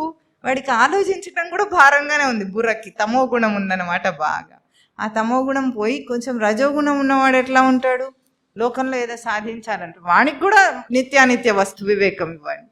అప్పుడు వాడు వీటి వెనకాల ఇంత పరిగెత్తడం అవసరమా నాకు? ఇప్పుడు ఒక మామూలు సగటు మనిషి జీవితం ఉందనుకోండి, సగటు మనిషి దేనికోసం బ్రతుకుతుంటాడు? ఎప్పుడు చూసినా నలుగురిలో మనము కాస్త హోదాగా కనిపించాలి, ఇంతే వాడి లక్ష్యం, ఇంకేముండదు వాడికి లక్ష్యం అసలు. అవునా? మనం అందరు ఫంక్షన్లకు వెళ్ళాలి, మనకు అందరూ రావాలి, మనం అందరు చావులకు వెళ్ళాలి, మన చావుకి అందరూ రావాలి, ఇంతే. సాటిస్ఫైడ్ లైఫ్, ఇంకేం అడగడు వాడు అసలు. ఇంతకు మించిన జీవితం కోరాడు. ఇట్లా కాక కొంతమంది ఉంటారు, బాగా డబ్బు సంపాదించాలి, ఎక్కడికెక్కడికో పోవాలి, ఏదో చేయాలని కొంచెం రజోగుణం వస్తుంది వాడికి. ఈ రెండు భావాల్లో కూడా, రెండింట్లో కూడా ఆలోచించండి. అంత విషయాలకు ప్రాధాన్యత ఇవ్వవలసినవా నిత్యమా? అవి ఎంతమంది గొప్పగా ఎన్నో సాధించారు, ఉద్యోగాలు వచ్చుంటే, అమెరికాలో ఉద్యోగం వచ్చింది, ఎంతమంది పిల్లలకు వచ్చింది ఇప్పటికీ? మన పిల్లాడికి వచ్చినప్పుడు ఎట్లుంటుంది? అందరికీ ఫోన్లు చేసి మరీ చెప్పేస్తాడు, మా వాడికి అమెరికాలో వచ్చింది, మా వాడికి. ఇప్పుడు అంత కామన్ అయిపోయింది కాబట్టి అంత చేస్తున్నట్టు లేరు, కానీ చెప్పుకునేటప్పుడు అయితే కొంచెం కాలర్ ఎగురుతుందా లేదా? ఎగురుతుంది. ఎంత విషయం అది. వాడు వెళ్ళి అక్కడ ఏం చేస్తున్నాడు? పార్ట్ టైం జాబ్ చేసి ట్యాక్సీ డ్రైవర్ పనులు చేస్తారు. ఇక్కడ కోటీశ్వర్లు పిల్లలు చేశారు అట్లా. Part time taxi driver job చేస్తాడు, పిజ్జా హట్లో సర్వర్ పని చేస్తాడు, పెట్రోల్ బంకులో పెట్రోల్ పోస్తాడు. ఇలాంటివి ఏది చేసినా సరే వాడు అమెరికాలో ఉండాలి. లెట్రిన్ గడిగినా సరే అమెరికాలో గడగాలి, కానీ ఇక్కడ చేయకూడదు. ఇక్కడైతే ఎట్లా ఉండాలి? వాడు బాగా డబ్బున్నవాడు కొడుకు అనమాట వాడు. ఇక్కడ వాడు హోదా చూపించాలి. ఇవన్నీ అజ్ఞానానికి పరాకాష్ఠ కాదా? ఆలోచన లేదంతే. ఎందుకంటే ఇట్లాగే అందరు ఉన్నారు కదా, ఇది ఒక్కటే మంత్రం. అందరికి ఏం మంత్రం? అందరు ఇట్లాగే ఉన్నారు కదా. రేపు కష్టం వచ్చిన రోజు అప్పుడే కొంచెం చురుకు తగులుతుంది మనిషికి, అందుకే కష్టాలు వస్తూ ఉంటాయి మధ్య. ఎంత చెప్పినా ఇప్పుడు అర్థం కాదు. అప్పుడు ఎప్పుడైనా కష్టం వచ్చినప్పుడు ఈ భగవద్గీతలో చెప్పినవి నిజమే అంటాడు వాడు. అప్పటిదాకా వాడికి ఎట్లా ఉంటాయి? గౌరవానికి నిజం అంటాడు, కానీ వాడికి నిజంగా నిజం అనిపించదు. ముందు నిత్య వస్తు వివేకం. ఏది కోరుతున్నావో, దేనికి ప్రాధాన్యతనిస్తున్నావో జీవితంలో, అది నిత్యమా అనిత్యమా? ఈ ఒక్క ప్రశ్న వేయటం కొన్ని రోజుల పాటు అభ్యాసం చేయండి. మీ బుర్రనే మీకు అన్ని సమాధానాలు చెప్తుంది. ఎందుకంటే జ్ఞానం ఎక్కడుంటుందో తెలుసా మీకు? అందరికీ లోపల నుండే చెప్తూ ఉంటుంది. అది వీడు వినడనమాట. తెలిసే చేస్తాడు అన్ని పనులు. అంతా తెలిసే దాన్ని కప్పిపుచ్చి జోగొడతాడు, పడుకోబెడతాడు జ్ఞానాన్ని. పడుకోబెట్టి వీడు హాయిగా తిరుగుతూ ఉంటాడు. ఇదే త్రిగుణాత్మక ప్రవృత్తి యొక్క విశ్వరూపం. అందులో వాడు అట్లా ఉంటాడు. ఇప్పుడు రెండవది, మొదటిది ఏమిటది? వివేకం. రెండవది వైరాగ్యం. వివేక వైరాగ్యాలు లేకుండా ఆత్మతత్వం అర్థం కాదు ఎవరికి. వైరాగ్యం అంటే దేని యందు వైరాగ్యం ఉండాలి? ఇప్పుడు ఇహ అముత్ర ఫలభోగ విరాగం అట. ఇహ అంటే ఈ లోకమునందు, అముత్ర అంటే పరలోకమునందు కూడా, అంటే స్వర్గాది లోకాలు వస్తాయి, పుణ్యలోకాలు వస్తాయని ఏదైతే ఊహిస్తారో వాటి యందు కూడా, వాటి ఫలమునందు, వాటి భోగమునందు విరాగం రావాలట. విరాగం అంటే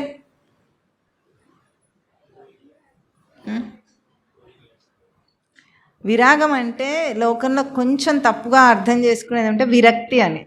నాకు విరక్తి వచ్చింది అన్నిటి మీద అంటాడు. విరక్తి వేరు, విరాగం వేరు. విరక్తి ఎప్పుడు వస్తుంది?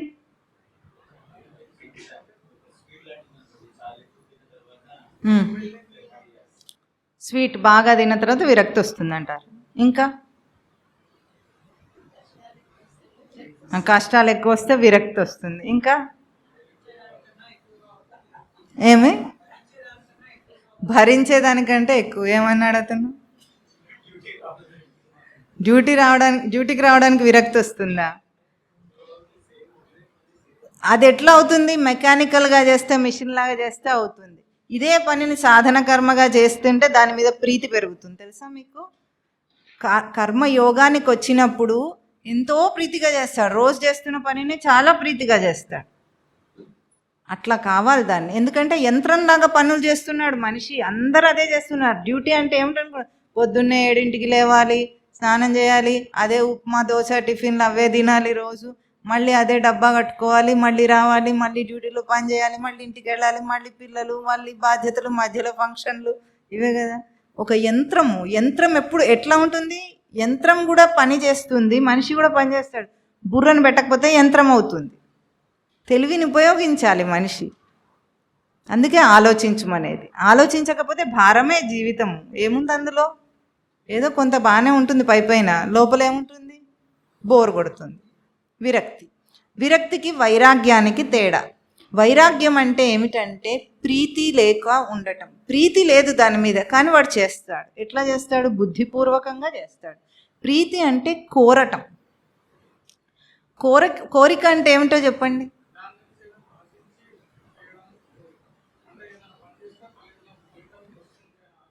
ఇప్పుడు మీరు పని చేస్తే జీతం రావాలి కదా, మరి జీతం ఆశించకుండా చేయొచ్చా ఈ పని అని చెప్పండి. మీరు జీతం కోసం పనిచేస్తారా, ప్రీతితో పనిచేస్తారా?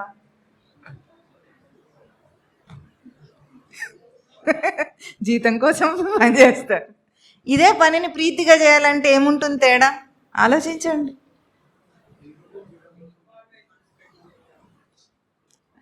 ఏ సెక్షన్లో ఎవరికి ఏ పని ఇచ్చినా సరే ఆ పని చేసేటప్పుడు చేసేవాడెవరు? నేనేం చేస్తున్నాను? వాళ్ళు ఇచ్చిన పని చేస్తున్నాను, వాళ్ళకు పని చేస్తున్నాను, వాళ్ళు ఇచ్చిన పని చేస్తున్నాను, వాళ్ళకు పని చేస్తున్నాను అన్నప్పుడు భారంగా ఉంటుంది. అదే ఉదాహరణకి ఇదివరకు కూడా చెప్పాడు, మీ పిల్లల్ని పెంచుతున్నారు మీరు, పెంచేటప్పుడు వాడికి కావలసిన వసతులు అన్నీ ఇస్తారు మీరు. అదే మీ అక్క పిల్లల్ని పెంచాల్సి వచ్చింది అనుకోండి, వాడికి కూడా మీరు ఇచ్చేది వసతులే. అప్పుడు ఎంత తేడా వస్తుంది మనసులో? వీడు నావాడు అన్నప్పుడు భారం లేదు, అది నాది అనుకున్నందువల్ల. నాది కాదనుకొని నేను ఇంకొకరికి సహాయం చేస్తున్నానన్న దృష్టి వచ్చేటప్పటికి అది ఎట్లా ఉంటుంది? భారం అయిపోయింది. అంతేనా? మనవాడే కదా, మన మేనల్లుడే కదా. అక్క కొడుకు చెల్లెడు కొడుకు అంటే ఎవరు? నా మేనల్లుడే, కానీ నా కొడుకు కాడు వాడు. అంతేనా? చేసేది అదే పని, మనస్సు మార్పు. అంతేనా? భావన మార్పు. ఇప్పుడు పని చేసేటప్పుడు ఫ్యాక్టరీ కోసం పని చేస్తున్నాను అనుకోవాలా? నా బుర్ర పని చేస్తుంది, నేను పని చేస్తున్నాను అక్కడ. అది దృష్టి పెడితే దాంట్లో తెలివి పెరిగినా, బాగొచ్చినా బాగలేకపోయినా అది నా తెలివి అన్న ఒక ఆ బుద్ధి అక్కడ పెడితే చాలు, దృష్టి మారిపోతుంది, భారం ఉండదు. భారస్య వేత్త నత్తు చందనస్య అని ఒకటి చెప్తారు స్వామివారు. ఒక గాడిద ఉండేదట ఒక చాకలివాడికి. ఆ గాడిద ఇదివరకు చెప్పుకున్నాం అనుకుంటా కదా. ఆ గాడిద ఏం చేస్తుంది? రోజు చాకలి రేవుకి బట్టల మూట తీసుకెళ్తుంది.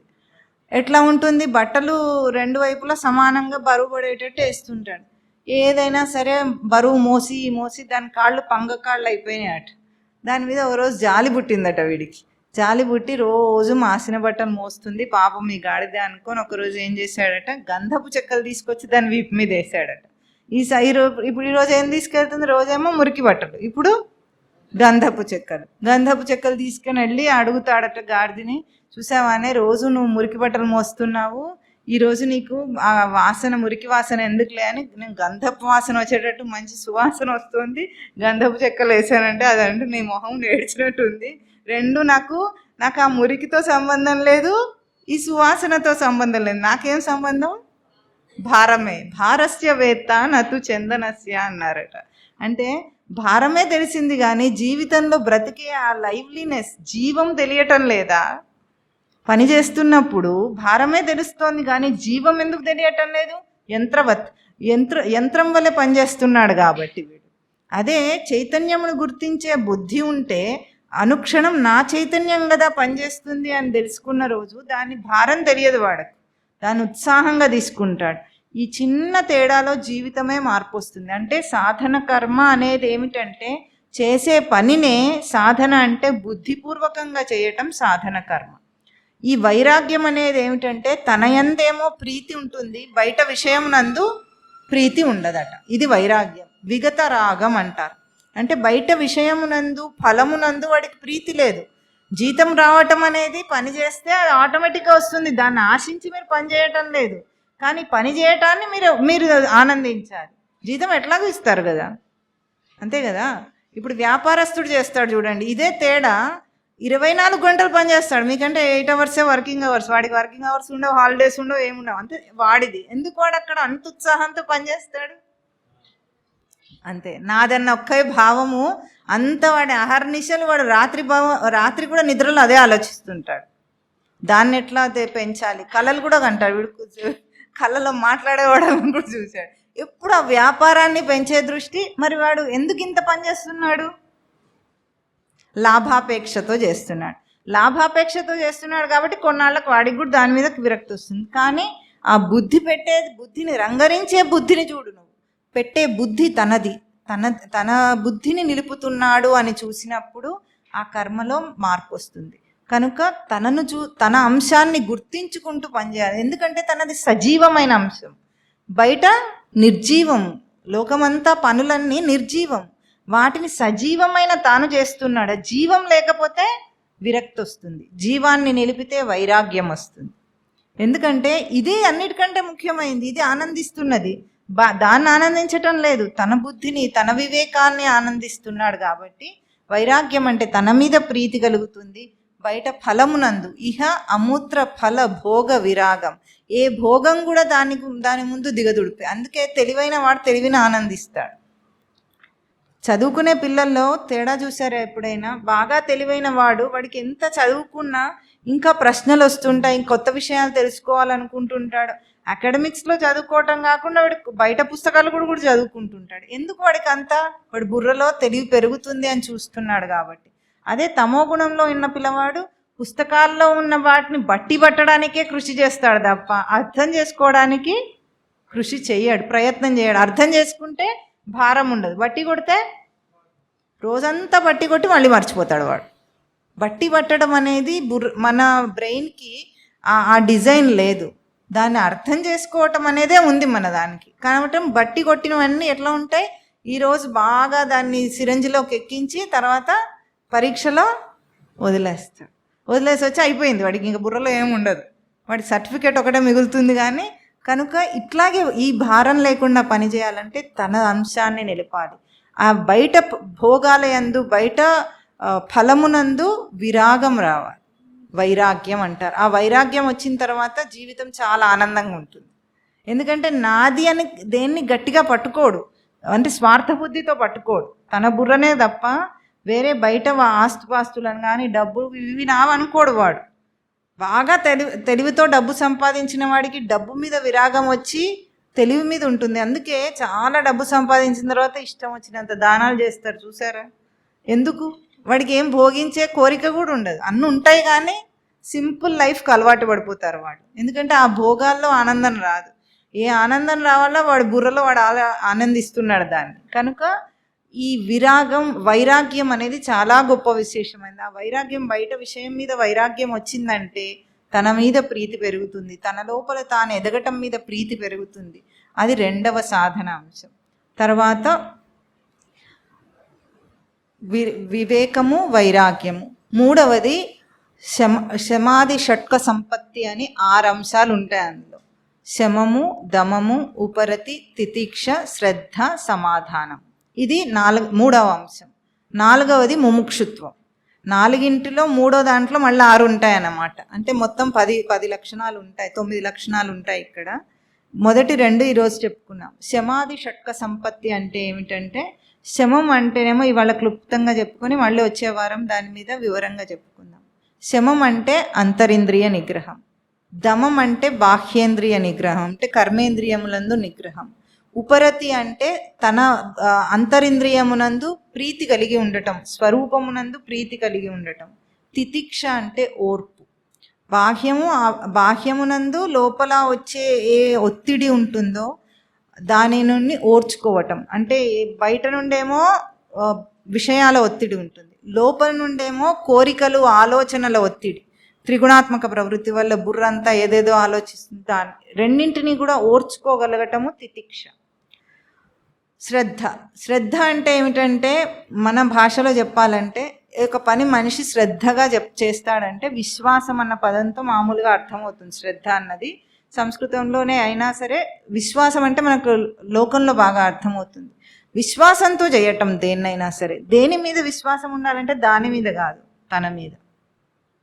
తన మీద తనకు విశ్వాసం ఉంటే కాన్ఫిడెన్స్తో పనిచేయటం అంటారు కదా మామూలు భాషలో.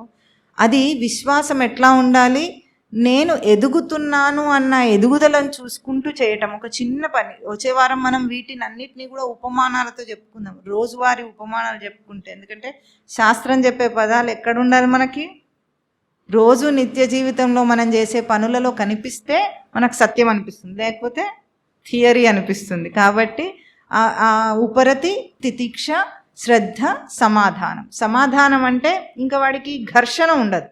సమాధాన పడిపోవటం అంటే ఏమిటి, ఒక ప్రశ్న ఉంది, సమాధానం అంటే ఏమిటి, ప్రశ్న లేకుండా చేయటం. అట్లాగే ఈ సాధన చేస్తున్నవాడు అనే రెండూ లేకుండా, ఒకడేమో చేస్తున్నవాడు, సాధనం అని అంటారా. సాధన అంటే ప్రక్రియ పేరు, సాధనం అంటే టూల్.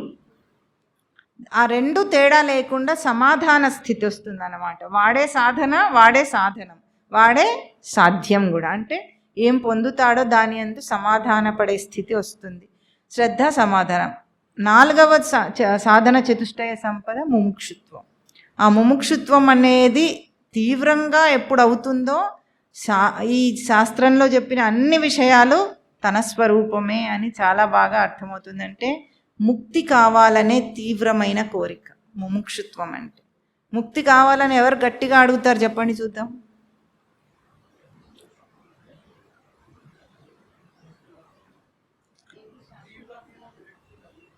విరక్తి వచ్చిన వాడు ముక్తిని అడగాడు, వాడు చావును అడుగుతాడు.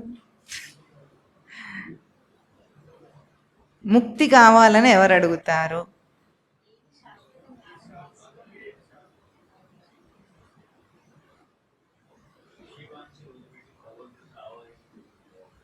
ముక్తి అంటే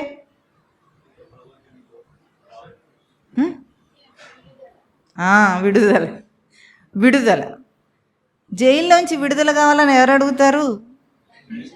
జైల్లో ఉన్నవాడు అడుగుతాడు, లేనివాడు అడుగుతాడా? అంటే జీవితంలో బంధాన్ని దర్శనం చేసిన వాడు ముక్తిని అడుగుతాడు. అందరు ఎందుకు ముక్తిని అడగటం లేదు? బంధంలో ఉన్నాననే వాడికి తెలియటం లేదన్నమాట. అంటే ఇప్పుడు ఏదైనా ఒక గొడ్డును దాన్ని పుట్టినప్పటి నుండి కట్టేసే ఉంచుతున్నాం, అది విడుదల అడగదు. తెలుసా మీకు? ఒక పక్షి పంజరంలోనే పెరిగిందనుకోండి, దాని నుండి బయటపడాలన్నది అడగదు, దానికి ఎగరాలని అనిపించదు, ఏమనిపించదు. టైం కింద తిండి పెడుతున్నారా లేదా దానికి, ఇంకా బాగా పెడతారు. బయటికి వెళ్తేనేమో అదే పక్షి వెతుక్కోవాలి. ఇక్కడ పెంపుడు పక్షి అనుకోండి, బంగారు పంజరం ఉంది చక్కగా, దాని లోపల అది ఉంది, టైంకి తెచ్చి పెడతారు, అట్లా ప్రేమగా 2 మాటలు మాట్లాడతారు, పోతారు. ఇంకా ఆ ఎగరాలనే దాని సమర్థత కూడా దానికి అర్థం కాదు, అది అడగను కూడా అడగదు. అట్లా పంజరంలో ఉన్నవాడు ఆ బాధను అనుభవిస్తే స్వేచ్ఛను అడుగుతాడు, అది ముక్తి. ఈ జీవుడిగా బంధింపబడ్డాడే వాడు స్వేచ్ఛను అడగటం అంటే బంధాన్ని గుర్తించాలి. సామాన్యుడికి బంధమే తెలియదు, వాడికి ముక్తి ఏం అడుగుతాడు?